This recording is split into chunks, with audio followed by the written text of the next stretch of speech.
Hi, Sourdough Mamas. I am Heather. Hopefully my audio is working. Can see little green dots on the bottom. I think that means we're a go. Thank you so much for tuning in. Today's Sourdough Mamas Live is all about the top 5 challenges that I hear the most from people, either on the Facebook group or through email, just what their top 5 challenges are. So hi, Layla. Say hello in the chat.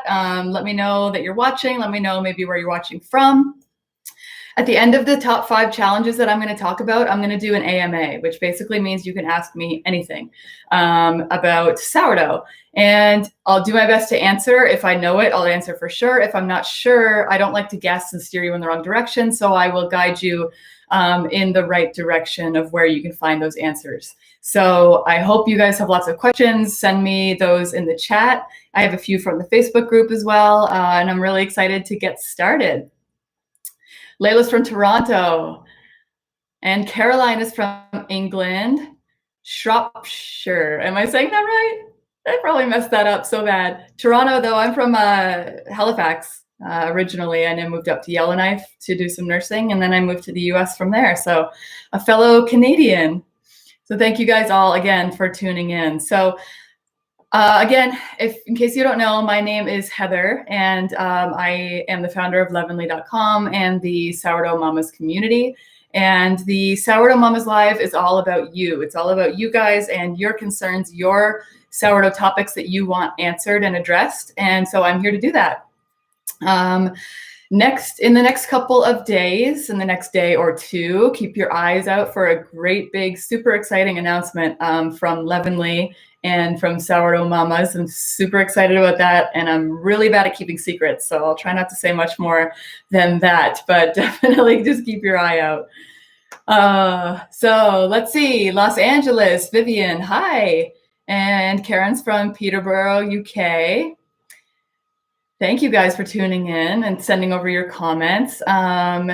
Let's get started. So I'm going to start first by talking about the top 5 challenges that I hear the most from people dealing with sourdough on my Facebook group, on the over emails, blog comments, all that. So these are the most common challenges that I hear all the time. So I just wanted to address those and bring those to light and hopefully solve some problems for you guys as well. Obviously, I'm not in the kitchen. I'm just sitting down at the table because there's nothing to demonstrate. We're just chatting. So the first challenge that I hear all the time is, how can I get better oven rise, better oven spring? Why is my bread so flat? You know, all these questions are kind of related. And here's the answer. The bread is typically flat. It comes out of the oven flat with no rise on it whatsoever, normally because it's over fermented. And that can easily be solved. But basically, it's important to know that, you know, the wild yeasts, the bacteria, the enzymes in that dough are basically spent, and they don't have any energy left to help leaven that bread in the oven. So we don't want to let our dough get to that point, because it's not going to have anything else left to give once it's in the oven, because we're not using commercial yeast. We're not using baking soda, baking powder, any chemical leaveners. We're just relying on that wild culture to leaven our bread. So we don't want to let it over ferment that long. Also, if your dough, when you tip it out of the banneton and it just spreads out like a pancake, that's a sign that it is over fermented as well. So try reducing your hydration if you're over 80%. That's a typical cause of over-fermentation, especially in the beginner. Aiming for an open crumb, you do need that higher hydration. So some people just shoot for that right away without any kind of practice, any experience with that dough, knowing what it feels like, knowing what it should look like. And it just over-ferments, because dough ferments faster in the presence of more water. So the more water you add, the faster it's going to ferment. And the more higher the chances are that it's going to over-ferment. So knock it down to, I usually suggest 75% is a great point, maybe even 70% if you're first starting out, and see if you're still having that problem. Also, what you could do is try to cut back your bulk fermentation time, right? So if it's over fermented, you're going to want to ferment it less. So you can cut it back by 30 minutes the first time, first bake, see what kind of results you get. And if it's great, then thumbs up, just keep doing that. And if it's not quite what you wanted, then maybe cut back another 15 to 30 minutes of your bulk fermentation. See if that makes a difference.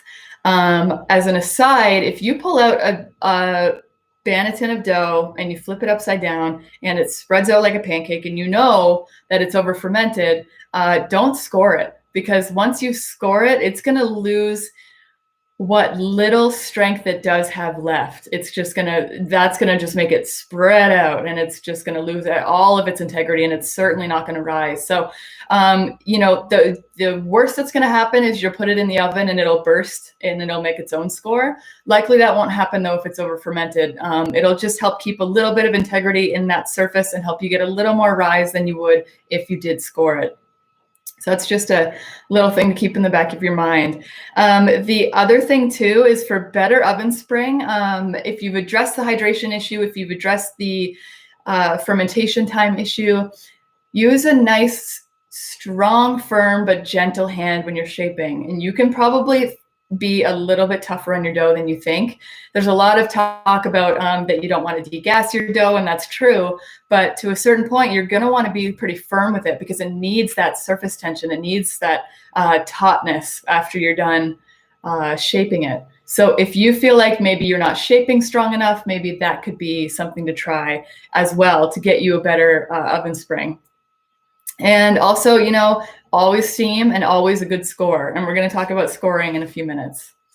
Karen sent in a question. Speaking of hydration, does the protein of the flour have an influence on what it can handle?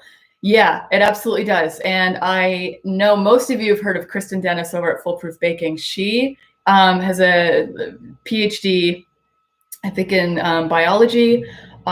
She tackles this from a very scientific mind. And she actually has done many flour challenges, it's called, where she will soak the flour with water and add more water, and see what the breaking point of that flour is. So head over to her Instagram and look in her link in her bio, and you can see that her flour challenge videos and tons of information about that there. I've never tried a flour challenge myself because I like to keep things simple.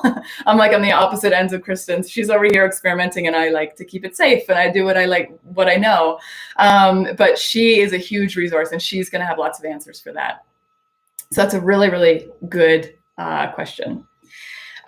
So second challenge that I hear a lot, the bottom of my loaves are burned when I pull them out of the oven. So this is super common and super easy solution. So first of all, move your rack that you're putting your baking vessel on up as high as you possibly can, that your Dutch oven is going to actually fit inside, to get it away from that direct heat element. The second thing is to put a rack right in the next notch below the rack that your Dutch oven's on, right? So your Dutch oven's on this rack, put the next rack right below it, and then slide in a pizza stone or a cookie sheet, and then preheat your oven with those things in there. That's going to help deflect some of that bottom heat away from basically attacking the bottom of your Dutch oven and causing too much heat, causing it to burn. And if that still doesn't work, then do all of the above. Plus, you can add cornmeal on the bottom of your Dutch oven, and then put the parchment paper with the dough right on top of the cornmeal. And then put the lid on, bake as usual. You might have a little bit of a toasty corn smell, but that'll keep it basically up off the surface of the Dutch oven. So there's air in between, so it kind of acts like a little insulator. So those are some easy solutions for that problem. It's super common, just know that. And if none of those things work, then you could always try reducing your oven temperature by about 25 degrees Fahrenheit. And just, keeping in mind, you might have to keep an eye on, make sure that your bread is cooked thoroughly and to your liking, but that might help also with the burn bottoms. So those are my suggestions for that challenge. Let's see. I can't score a big ear, and when I do, it burns. So getting an ear is a sign that your fermentation and your shaping and your scoring are all perfect, right? So it's got to be like kind of the trifecta. And when you get an ear, it's like, you want to go dance in the streets. First of all, you need to make sure the fermentation is right. So you're going to want to do a poke test. And the poke test is this. When it's in the Banneton, it's in the fridge, cold proofing, and you go to pull it out and you think it's ready, stick your finger in the dough, like about a half an inch, give it a good poke and pull your finger out. What you're going to want to see is the indentation stays there, but it slowly kind of fills in. It doesn't spring back completely, and it doesn't just stay sunken. It's going to fill in a little bit in that dent. And you can try, in this spot, and this spot, and this spot if you're not sure, and then you'll get kind of a consistent answer. That's a sign that your fermentation is perfect. If you put your finger in it and it springs right back, it's under fermented. And if you're ready to bake, you can just put your dough on the counter and just keep checking that poke test every 15 to 30 minutes, and it should be ready, within maybe 30 to 60 minutes. Just keep checking it until you get that perfect fermentation result. And if you stick your finger in and it stays sunken, doesn't spring back at all, it is over fermented. And this is okay. It's not the end of the world. Like I said, if you find that it's over fermented, just don't score your bread and bake it as is. And another thing to get a really good ear is score your dough when it's cold. Okay, so pull it right from the fridge when you're ready to bake. Once everything's preheated and everything, leave all your other ones in the fridge and flip it upside down, score it, throw it right in the oven. And make sure when you score it, you're scoring a nice, deep, long slash from the north to the south pole. That's what I call it. And at a 45-degree angle, right? So you're going to want it. Here, I have a lom here just to kind of demonstrate. So this is the new UFO tie-in by Wire Monkey. I'll try to get the blade out. Sometimes it gets sticky because I use this often. So 45-degree angle is going to be like this, right? So you're going to be scoring from the north to the south pole like this. Nice deep score, at least a half an inch deep. So that's how you're going to get a really great score, get a really good ear. Bake immediately, throw it right in the oven with steam. And if you finally get a good ear, but you're looking in and you're realizing that it's actually starting to burn, there's an old trick, as old as the hills, with pie baking. And if you're a pie baker, you probably already know what I'm going to say. Rip a strip of tin foil, and basically you can crumple it up in your hand, then straighten it out again, and then shape it kind of to the shape of the ear, and just literally just place it right over the ear, and then put your bread back in the oven to complete baking. That tin foil is going to protect that lifted edge from all the direct heat from burning. And like I said, it's a pie trick. People use that all the time, preventing their pie crust from burning when the center still needs to bake. So that works. So if you're finding that yours overcooks like that, just use that trick and it works like a charm. I think that's it that I had for that one. I just want to make sure I didn't want to miss any points because this is an important one. No, that's it. So that's my challenge number 3. I'm going to take a look at a couple questions that I saw on the Facebook group. Just pulling those up now. And also I see a question too from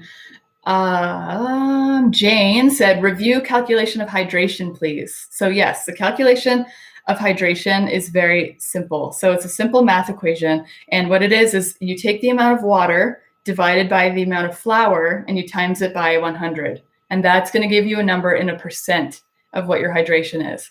So for example, if you're using 800 grams of flour, 800 grams of water with 1,000 grams of flour, you're going to times that by 100 and it's going to be 80%. So your hydration is 80%. 750 grams divided by 1,000 grams of flour is going to be 75%. So that's kind of how you figure out hydration. I will put a link in the description below to my hydration post, and it has a hydration calculator right in there. If you're watching live right now, you can scoot over, open a new tab, and go to levenly.com, go to the search bar on the top, and just type in hydration. You'll be able to find that. You can play with it. It's really cool, very intuitive, easy to use. I'm just making myself a note that I can add that link in. And yeah, so check that out. If you need help with hydration calculations, that is your key. That's your go-to. You're welcome, Jane. It's a really great question. So challenge number 4, my starter has stopped rising. Is it dead? So don't panic. Starters very, very seldom actually die. It's really actually very hard to kill a sourdough starter. So if it's only a few days old, typically what's expected is around maybe day 2, day 3, day 4. You're going to see a ton of activity. It's going to be doubling and bubbling, and you're going to be all excited and thinking it's ready to bake with. And then the next few days, it doesn't do anything. It just kind of peters out, and it seems like it's dead, and people often scrap it and start over. This is likely due to a different type of bacteria that is thriving, building up, and then dying off, because it's not the right kind of bacteria that we want, right? We want that big culture of the lactobacillus. That's what we're aiming for. And other bacteria will build up. It'll cause that same kind of appearance with the bubbles and the smell and the rising and falling, but it's not the right one. So if it dies off, it's okay. Keep feeding, keep feeding, keep feeding, keep feeding. And I know if anyone, send me a comment if you guys have tried to make a starter from scratch and you just keep feeding it and keep feeding it and keep feeding it and keep feeding it and just hoping for the best, because it really will work. Another trick with that, and this is kind of an aside, but you can add a little bit of rye flour if you're not using it already, because rye flour is just full of nutrition for starter. It really, really likes it. So typically what I'll recommend is just do the white whole wheat flour blend with your starter, and then sprinkle in a little bit of rye on top and mix that in as well, like a tablespoon at the most. That'll kind of give it a boost if you need a little activity. I could talk about starter all day long, so I'll stop there. But if it actually is an established starter and it suddenly just stops rising and falling, there's probably just something weird going on with the balance of the microbes inside. So again, it's the same answer as the other answer is just keep feeding. If you could do twice a day feedings, like once in the morning, once in the evening, of a ratio of about 1 to 2 to 2, see how that works. Give it about a week to kind of normalize and see if you can see any results. It will come back, and you just need to keep feeding it, essentially. If after a week that doesn't work, you can play with adjusting the ratio. I have another video in my channel about playing with starter feeding ratios. And if it's still not working, then you can play with rye. You could do a more high concentration of rye. There's all kinds of tricks you can use to kind of kickstart a starter. So the only thing that I know of, well, I'm sure there's more, but a catastrophic event is what's going to kill your starter. So something like mold, obviously that's like a no-go. You're not going to be able to find all the spores. It's just best to throw it out, unfortunately, and start a new one. Baking your starter. That's happened to many, many people. They have their starter in the oven, it's proofing, or their leaven is proofing in the oven, and it gets baked. And someone turns on the oven and doesn't realize it's in there, and it gets cooked, then it's gone, unfortunately. And also, if you drop it, if you have it in a glass jar and you drop it on the floor and it shatters, don't think that you can scrape up a little bit and use that, because there might be pieces of glass in there. It's just not worth it. So that needs to be tossed as well. As an aside, again, you should always have a backup starter. Okay, I want you guys, if there's any takeaway message from this whole thing, is to walk away and go dry some of your starter. I'll put a link down in the description below if you're watching live. Again, you can head over to leavenly.com and search for how to dry starter. And what you're basically going to do is spread it on a cookie sheet. It's going to dry. You can flake it up into small little flakes, put it in a baggie, put it in a jar, and keep it in your pantry. And, if you have a catastrophic event like Karen had a shattered glass event, and right, it's awful. And then there goes your starter. You throw it out and you have some backup. So you don't have to start from scratch. You just pull that dried starter out and get it wet, get it moist, start feeding it. And then within, 3-4 days, you're going to have a starter that you can bake with again.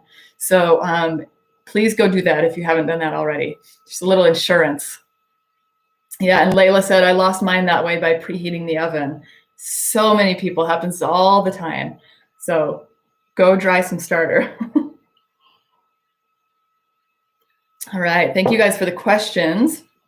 Feel free, if you think of anything along the way, any issues that you're having, any challenges that you're running into, send them over right now. And then when I do the Ask Me Anything portion at the end, we can get to those questions then. Also, if this is helpful, if you guys are getting some great information, if you're taking notes, even if you've learned just one thing that you didn't know before, give me a thumbs up on the video. I'd love to see that. And, I love to hear that it's actually helpful for people, because this is what Sourdough Mama's Live is all about. It's just doing something that's actually helpful for you guys. So that was my 4th challenge. We're already at number 5. So challenge number 5, my dough is incredibly difficult to handle and shape, right? I feel like we've all been there. We're trying to shape it. It's just sticking to our hands. It's sticking to everything. It's not being shaped at all. It's not even forming into what even resembles a ball. So likely what happened is that you have too high of a hydration. So again, try reducing it. If you're over 80%, try reducing it down to 75, maybe 70. Play with that. See if that gives you a better result. If it is a disaster and there's no possible way of saving it, put it in a loaf pan. Grease the loaf pan, put your dough in there. You might have to divide it up into a few different loaf pans, but cold proof it in the fridge, just like you would with your sourdough. And then in the morning, pull it out and bake it in the loaf pan. And what that's going to do is it's going to provide structure from the pan. It's not going to need to rely on the structure from the dough, which you're not going to have any because you can't shape it, right? So then if you bake it in the pan, you're actually going to get some rise and it's going to turn out beautifully. There's instructions on my sourdough sandwich bread recipe, which I'll include a link to that as well. Just follow those instructions, like what temperature you want to preheat at, how to make steam in your oven, because you're not going to be able to bake it in the Dutch oven, so you'll have to steam your oven in another way. I have tips and tricks for that in that post. And just bake it like that. So don't throw your dough away. Just put it in a loaf pan and bake it that way. And that is pretty much all I got for the top 5 challenges. So far, this has been really great. I hope you guys have found it helpful. I see a bunch of thumbs up. Thank you so much for that. Let's see if we have a couple questions. So Terry said, my month-old starter is overly alcoholic. Yeah, that is a sign. If it's smelling like winey or overly alcoholic, like you said, it's probably hungry. So what you could try is feeding it twice a day. If that doesn't work for your schedule, you could amp up the ratio. So if you're feeding it maybe a 1-to-1-to-1, you could bump it up to a 1-to-2-to-2 or a 1-to-3-to-3. Basically what that does is it's going to give your starter more nutrition, more food throughout the day. So it's not going to end up in a starving state, as it were. That's a good thing for people who actually want a more sour sourdough, is to have that overly alcoholic starter. Because when you actually go to use it, you just stir in. If there's hooch on top, you stir it in. You make sure that it's doubling within 8 hours, and you can bake with that, and it's going to give you a really good sour flavor. But if you're not into that, then I would suggest doing it twice a day or increasing your ratios. It's a really great question. Let's see. Margie said, hi, Margie. She said, dough is so springy, it's hard to fold during the pre-shape, and also to add things like seeds. Is there any tips for that? So I maybe would kind of back off on a couple of the folds then, if you're having a hard time folding it in the pre-shape, because what's happening is your dough actually is on the other end of the spectrum. It's almost too strong. And I know what you mean. It's like it almost kind of bounces back and it's hard to fold, and you end up feeling like you're degassing it in the process. I've been there too. So just along the way, maybe try cutting out one of the folds the next bake, see if that makes a difference. And then if it's still kind of tough, then maybe cut out another fold, and just see what your results are with that. Because maybe just the way that your dough is, your environment, you just might not need all those folds. So that is my suggestion for that. I'm going to pull up the questions from the Facebook group real quick, because there were some great ones. I posted on there saying, basically, what is the one thing that you struggle with most in the sourdough process? And let's see. So Gail asked how to know when your dough is proofed.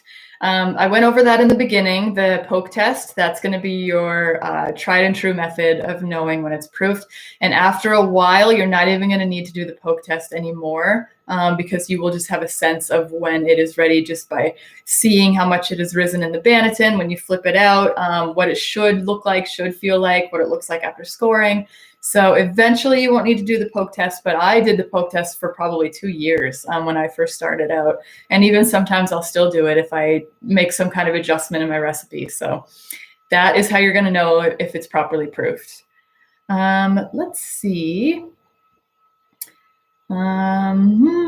Sarah asked about open crumb. And again, I'm going to direct you to Kristen at Foolproof Baking because she is the open crumb expert.